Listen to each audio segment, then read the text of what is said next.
Hi, I'm Pastor Matt Carlton, and we're about to kick off our summer Bible study here at our church. On Wednesday, May 17th, we begin the new study, and I want you to know that you certainly are invited. We're having a simple meal at 5:30, so don't bother to cook, and a Bible study starts from 6 to 7 p.m.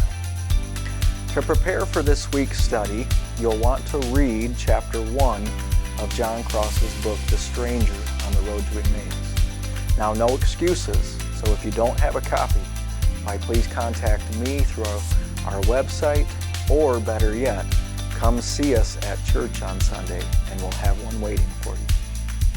To pique your interest, here are some notable facts about the Bible.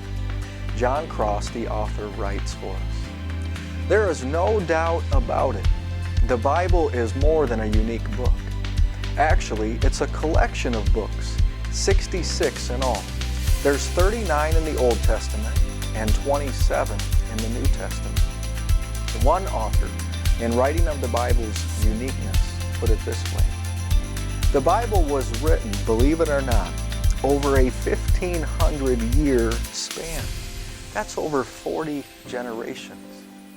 These 66 books are written by more than 40 authors from every walk of life. There are those who were kings, and then those who were peasants, philosophers, even common fishermen, poets, statesmen, scholars, and more. You might be wondering, like I've wondered, who are these people? Well, let's consider a few. Consider Moses, born into a poor family of an enslaved people at that time. And he would become a political leader trained in the universities of Egypt. Peter was a mere fisherman. Amos, he was just a herdsman. Joshua, a great military general. Nehemiah, the important cupbearer of a pagan king. Daniel, as a foreigner, he would become the prime minister of a nation that was far from his home. Luke was a doctor. Solomon became a king with wealth greater than that of Bill Gates. Matthew, we can think of him as a corrupt IRS agent before he met Jesus.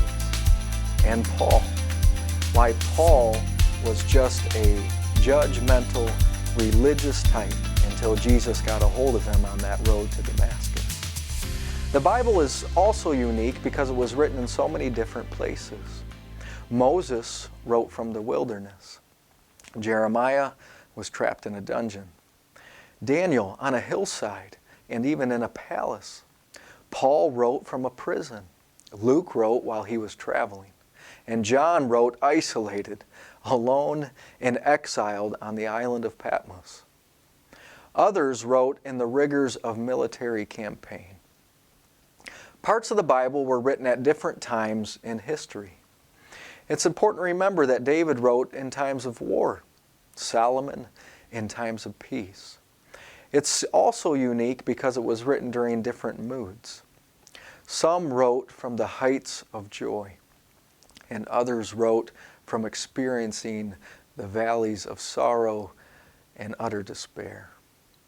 The Bible was written on 3 continents, Asia, Africa, and Europe, and the Bible was written in 3 languages, Hebrew, Aramaic, and Greek.